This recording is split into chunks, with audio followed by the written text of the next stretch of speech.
Elon Musk himself just confirmed huge news for Tesla. Samsung's giant new Texas fab will be dedicated to making Tesla's next generation AI 6 chip. The strategic importance of this is hard to overstate, says Elon. Samsung currently makes AI 4. It's a big deal because Samsung agreed to allow Tesla to assist in maximizing manufacturing efficiency. This is a critical point as I will walk the line personally, says Elon, to accelerate the pace of progress. And the fab is conveniently located not far from Elon's house. This is definitely huge.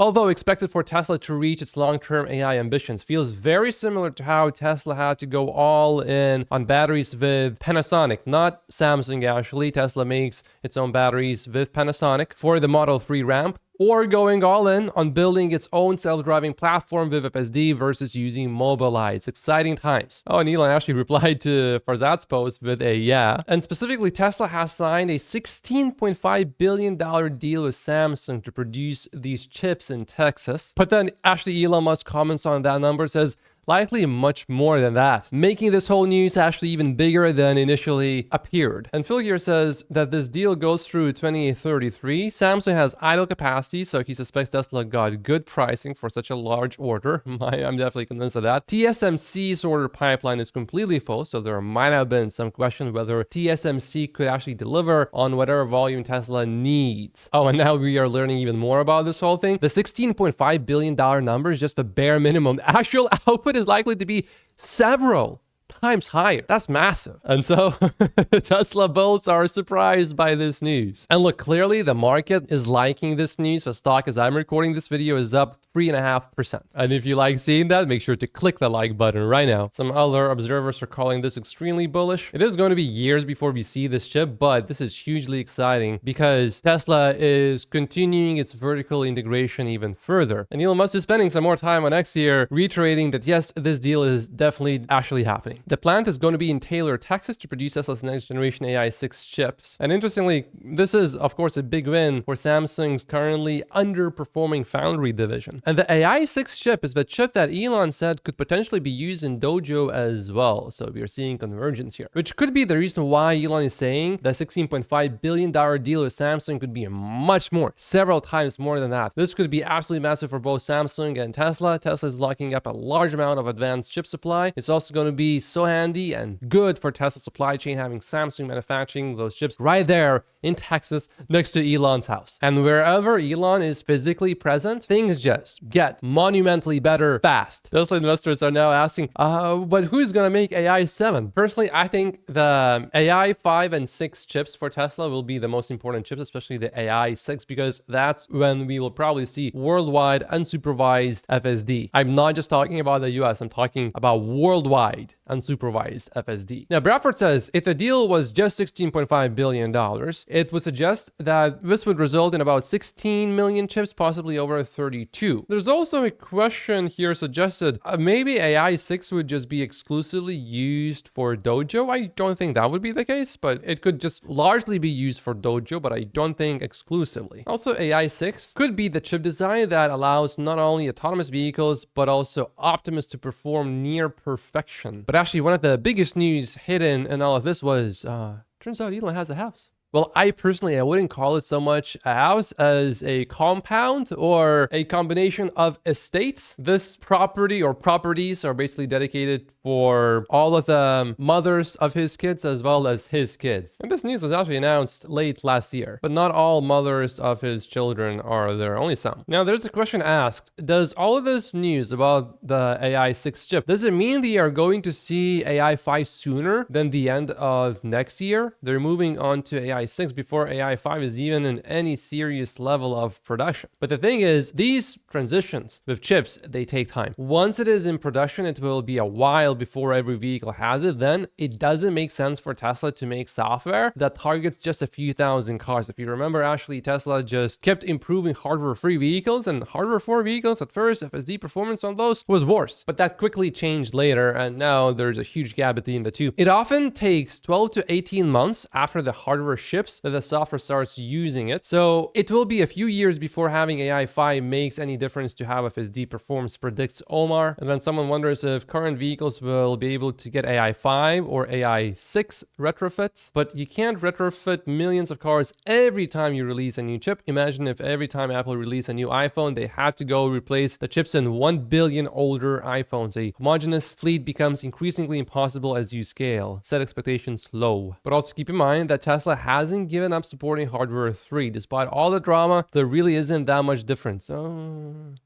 I disagree. Sure, AI 4 can reverse and AI 3 can't. Okay, they're bringing reverse and V13 to AI 3. AI 3 hasn't been getting updates, but neither has AI 4. They will take care of customers. Sure, I agree. In the long term, yes, eventually. But to say that there is little difference between hardware 3 and hardware 4, I very strongly disagree with that from my personal experience in a Tesla Model 3 with hardware 3 comparing my Model Y with hardware 4, it's night and day if I'm talking about FSD performance. Now, I plan to do quite a bit of business in Texas, so I have a personal bias here. I love Texas a lot, and it certainly seems that a lot more business is happening today in Texas than ever before. So Tesla just commented on this. Dirty Tesla posted FSD pulls up to a toll booth, waits for me to complete my transaction, then pulls away without a gate. Tesla explained how FSD knows how to do it. Using its pillar and side repeater cameras, the car can see the transaction happening and automatically proceeds once the transaction is complete. This is real world AI, baby. And of course, LiDAR is not going to be able to do it because it doesn't see what's written on physical objects. For example, the way you can tell that there's a stop sign is by the shape of the sign, but not because it says stop. The Tesla community is really exciting about this application of real world AI. And Ashok, the guy in charge of developing Tesla's FSD, confirmed that this is indeed the case, how it sees the whole thing. Herbert says, this comment by Tesla's VP of Autonomy, Ashok, is possibly the most significant insight about Tesla's Robotaxi future. Tesla's cars with FSD are intelligent. In addition to being able to drive at superhuman levels of safety, Tesla's end-to-end neural network and vision capabilities enable the cars to learn its environment and the context. In this scenario, the car can see and understand that a toll booth is there and a transaction needs to occur before being able to drive off. Think about this one. Things like this are possible because Tesla has so much data, more than anyone else in the world. And not just by a little bit, but by many times. Oh, and I see that the VP of Vehicle Engineering did an interview here. So that's Lars from Tesla doing a 15-minute interview. Elon Musk also joined the event via camera, and he made some positive comments about Optimus. And most importantly, Elon said Tesla's valuation could hit 25 to 30 trillion if we execute well. From a Tesla stock standpoint, I think stock with autonomous cars and especially with Optimus, it does go to sort of crazy levels. I'd always recommend like looking at Cathie Wood and ARK Invest's analysis. They've been right in the past, and I think they're right this time. And again, with a lot of difficult execution, I think people out there said, well, Tesla's valuation could be 25 trillion. And I think that's probably correct if we execute well on autonomous transport and Optimus.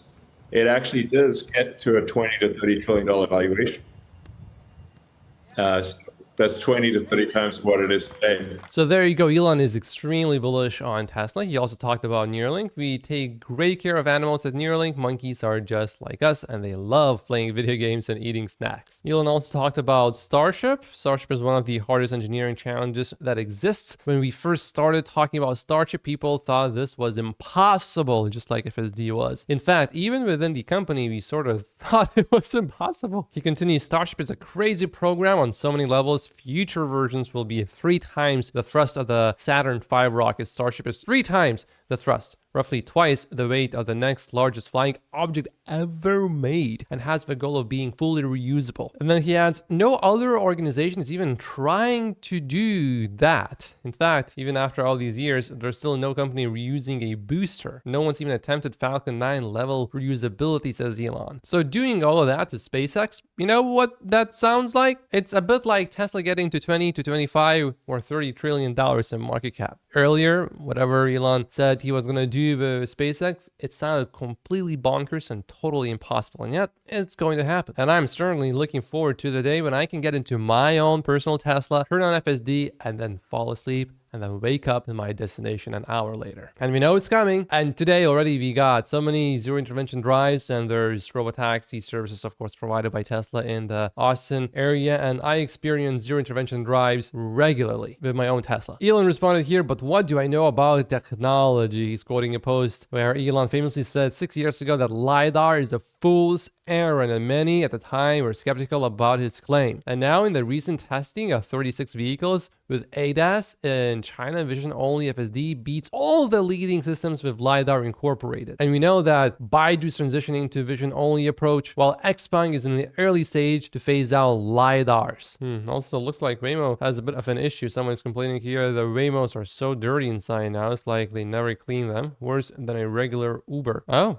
And Omar also says something similar. Waymos in San Francisco are pretty filthy now. My girlfriend doesn't want to ride in them anymore because she thinks they are gross. Personally, it doesn't bother me as much, but everyone prefers a clean car. Opportunity for Tesla to one-up them. I think what Tesla is going to do is they are going to put basically some sensors that can pick up on certain smells. Riders at the end of their rides will be able to report how clean the car is. Let's say on a scale from 1 to 10, or dirty, clean, super clean, okay. And then if the ratings go beyond a certain threshold, the car will automatically be sent to be cleaned. And we've seen a robot built by Tesla to clean the car up. And here's something really funny. You will like this one. Waymo has already started because of Tesla to withdraw its services. Get used to it. Waymo has blocked off access to the Tesla diner. You are unable to be picked up or dropped off around the diner's location. Well, isn't this interesting? Get ready to start seeing more of that. Oh, look at this. Estimates for Tesla Q3 deliveries hit an all-time high of 457,000, and this is largely because the market is expecting a big demand boost from the tax credit expiration. So this is not necessarily great, super big news, but it is something to keep in mind. But if Tesla actually delivers anywhere near 457,000 cars, they are going to print a ton of cash this quarter, and that's definitely a good thing. Now, those who don't follow Tesla extremely closely, they ask questions like this. How is this not a disaster, pointing at the operating income, which is currently going down for now? But the thing is, Tesla is in between two growth curves. A variety of problems, especially macroeconomic problems, hit many companies hard. Although I'm not really saying that that is a big problem for Tesla. I don't think it's actually that big of a problem for Tesla. Of course, the interest rates went up significantly. That was not a positive thing for Tesla. But the main thing is the Robotaxi growth curve is just beginning, and then Optimus growth curve will follow. And then there's a model built here by a basher. Tesla valuation, specifically autos and Robotaxi only. If you look at autos only, he predicts $1 trillion valuation by 2035. This assumes 7.5 million vehicles produced per year and no growth once Tesla reaches that number. And looking at his math,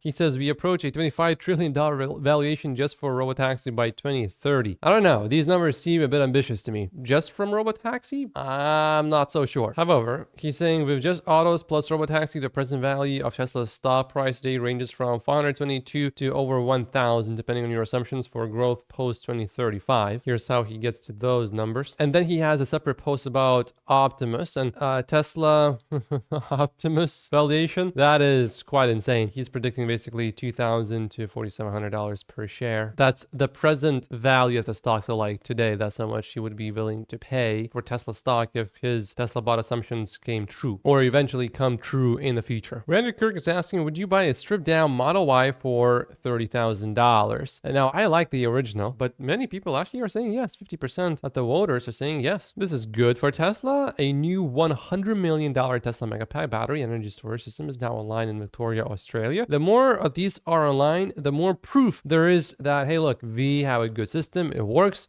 We have no issues. We are proven with a good track record. Oh, and by the way, PepsiCo is building a new 6-style mega charging station at one of their Denver, Colorado facilities to charge their Tesla semis. So looks like they will be buying quite a few of those later. I mean, buying the semis. Oh, this sort of thing is still going on. This is the email the Tesla takedown protesters sent out on Wednesday to try and get people to attack the diner. And this isn't about politics anymore. This protest movement has been taken over by Tesla shorts. Their only aim is to destroy the company, Omar predicts. Omar must be on the email list or something. something. You got this email that Tesla diner just opened in this location. On Wednesday, Tesla released very disastrous second quarter Q2 earnings report. So this does sound like an investor wrote this. Desperate to distract investors, Elon hyped his brand new West Hollywood diner and called it a shiny beacon of hope in a bleak urban landscape. Oh yeah, there's no mention of any politics. This is just about earnings and the company. So this to me looks like a short seller writing this, or someone that is an investor and doesn't want Tesla stock to do well. Oh, and by the way, Elon Musk is doing pretty well with Neuralink. They now have this patient who is number 8. Here's this whole story right here. Ooh, Audi profits retreat by 37.5% in the first half of this year. Revenue down, profit down, and operating margin almost cut in half. But no worries. They are too working on the supervised FSD, right? No, they are not. We got some more news here. Tesla's ride-hailing service is launching imminently in California. Sawyer went to his Tesla Robotaxi app and it asked him to agree to the terms below, which are related to California. As far as I can tell right now, as I'm recording this video, nothing has launched in California yet. It was supposed to launch this last weekend, but it hasn't yet. But it's definitely imminent. It's not just Sawyer getting these. I've seen so many of these from so many different people now. And now a few takeaways from that 55-minute talk from Tesla's VP of Vehicle Engineering, Lars. So with Cybercab, instead of moving these big empty frames all over the factory on a long 150 to 200 station final assembly line, Unboxed has a 25 station final assembly line. And Cybercab is also engineered to be long-lasting and hyper-efficient on a cost per mile basis. It has cheap, easily replaceable body panels. And if Tesla self-insures, it makes sense to drive the cost of your own insurance down by making it easy to repair. Interestingly, when designing Cybercab's body with plastic panels, they were able to have a single 2-hour meeting with in-house materials team, front design team, engineers to make the assembly line machines, etc. And normally this whole thing would take months at any other company. Then Optimus has micron-level precision parts. They are designing the manufacturing line to make thousands per week. And Lars personally is most looking forward to Semi. Total cost of ownership will be so compelling, it will be a no-brainer for truck operators to buy it. And they just built revised beta semis in their prototype factory and will have production versions in January 2026. Oh, also they did their first Cybercab crash test last week and it passed with flying colors. And then Lars ends saying that 5 years ago, he was hoping Tesla would still be alive in 5 years. And he says the same thing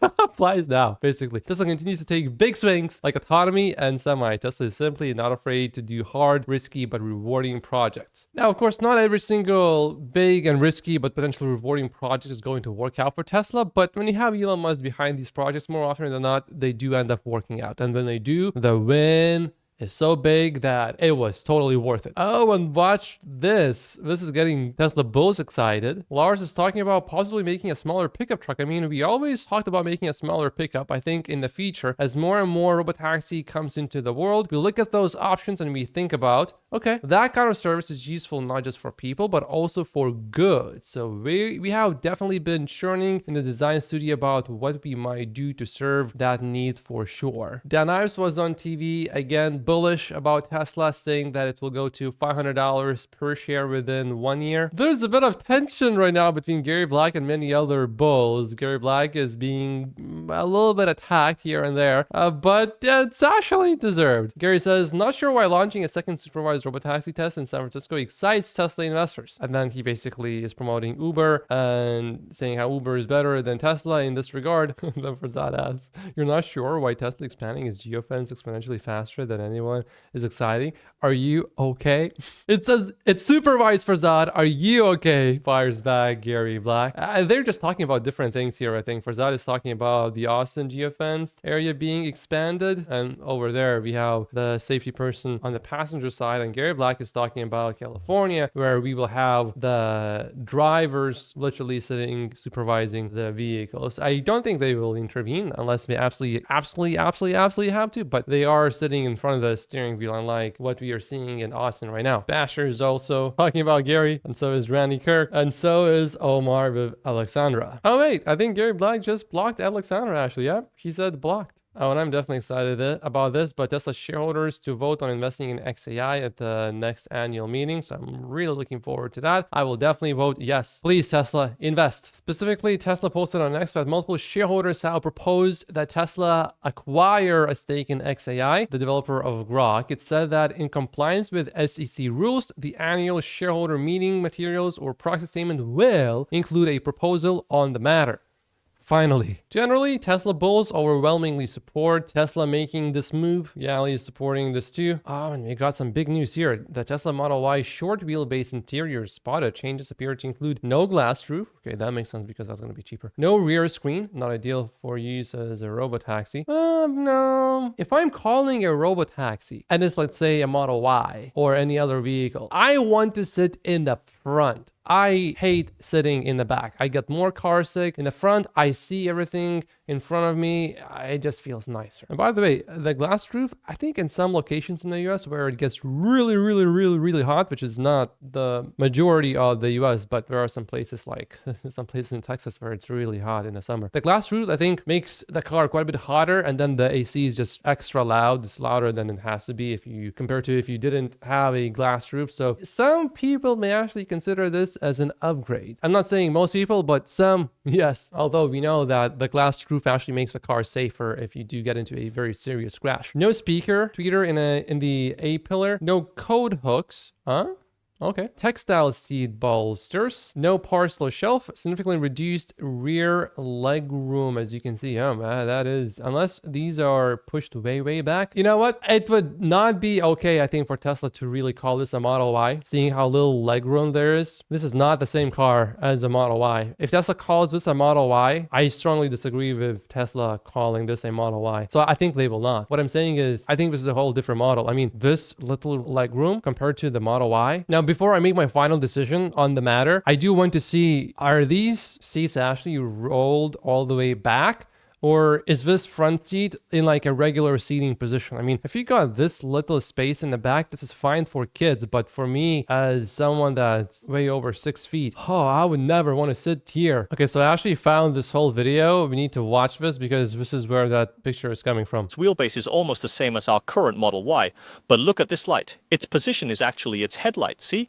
The headlight assembly is in this position at the front of the car. Can you see the difference? This means it might not have the integrated light strip. It still has the HW 4.0 front camera, not much difference. Still has 19-inch wheels, using Pirelli tires. You can see that the wheelbase and appearance are roughly the same. The main differences are the front and rear taillights and the simplified interior. As the saying goes, if something is disguised, it proves that there's something different about it. This part of the current model has a rough texture, which can have a slow reflection effect at night. Then let's look at this new model, see? Below the light cluster, it's directly painted, indicating that it also removed the reflector. Possibly, just a personal guess, it's like the new Model 3, just an outer contour. Below the Model Y, under the camera, is its character logo and slow reflection area. Now let's look at this model, which is cheaper. This is its rear camera, directly on its original car paint. The white Model Y is cheaper, with a different interior. The interior is completely covered, but below the dashboard, the middle part is connected, meaning its central storage space is somewhat reduced, but a phone can still be placed there. This design is a bit like the Saturn truck. So looking here, I don't think the seats are rolled back all the way. Like looking at how much space the driver here has in the front and the passenger in the front, I think they are in roughly, it's just a regular seating position. And seeing how little space there is in the back, if Tesla calls this an actual Model Y, I don't know, that to me would sound a bit weird. So unless I'm missing something, I think this new vehicle is not going to be called a Model Y. It will be called something else, probably maybe a Tesla Q, which was suggested earlier from various leaks. Oh, and Alex is predicting that this vehicle in many aspects will be similar, but actually will be a new car and not a variant. It will not be a stripped down Model Y. And as always with Tesla, people will love the car as it comes with everything you would expect from a Tesla, including the ability for autonomous driving. Pierre Black, though, is convinced it's just going to be basically a variant and not a new model. Oh, also remember this, just left the Tesla design studio. This post was by Elon from July 13th. Lars just confirmed this was the Roadster. So Omar was right. You know, I might actually consider getting this car, but I would wait for the car to actually come out first because I feel a bit sorry for those people that have put down the deposit and still many years later, nothing. This is just too funny. Volkswagen could sell parts of its Robotaxi unit to increase capital, but who would actually be stupid enough to buy it? So overall, Tesla stock today is doing well. It's up a little bit, and I believe that Tesla stock is going to $1,000 per share. My name is Matt Postius, and I will see you back in probably about 2 days. Thank you so much for watching.